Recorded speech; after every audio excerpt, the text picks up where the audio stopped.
तो सांग मैंने मुझे आपण मन गोटे दुखर स्टोरी कहबी जदि आपण मन स्टोरीटा भल लगे निहाती भाव में कमेंट करी कहबे। तो स्टोरीटा कहवा पूर्वर जो मैंने चैनल नुआ अच्छा प्लीज समस्त के सब्सक्राइब करदे। तो से स्टोरीटर ना हूँ गोटे बुढ़ी मार दुख कहानी। गोटे गाँव में दुखी बुढ़ी माँटे थिला। तार दुई पुओ थिले। से बहुत दुख कष्ट करी ता पुओ मानकु खाइबाकु दौथुला। बहुत लोकों घरे अईठा बासन माजी तार दुईटा पुओं को पाठ पढ़ाई मनीष कला। गोटे पुओ बड़ हो डॉक्टर है, आउ गोटे पुओ बड़ हो इंजीनियर है।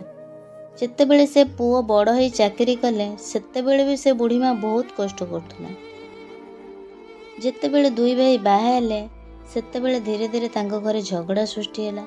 दुई भाई अलगा हो गए तो से बुढ़ी माँ को भी से माने अलगा करदेले। बड़ भाई कहला मासकर 30 दिन हेले मु 15 दिन तोते खाइबाकू देबी।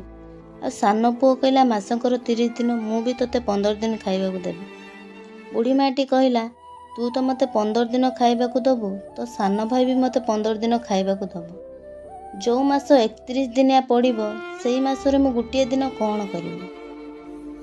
बड़ पुओ कहला तू गोटे दिन भिक मागी खाइबु।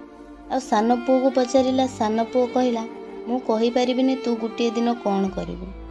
सेई दिन ठारू सेई दुखी बुढ़ी माटी गोटे दिन मासर भिक मागी खाए। तो सांग माने मु आपण मानकु गोटे कथा कहबी जीवन रे सबु मिली परिबो हेले माँ केबे मिलिबो ना। से माने दी भाई तो बुझी पारिले नाही। तो सांग माने एही कथारु आपण माने कोन बुझिले टिके कमेंट रे कहबे। जदि आपण मानकु एही स्टोरीटे भल लागिथिबो निहाती भाबरे लाइक कमेंट शेयर सब्सक्राइब करने को जमा भूलिए।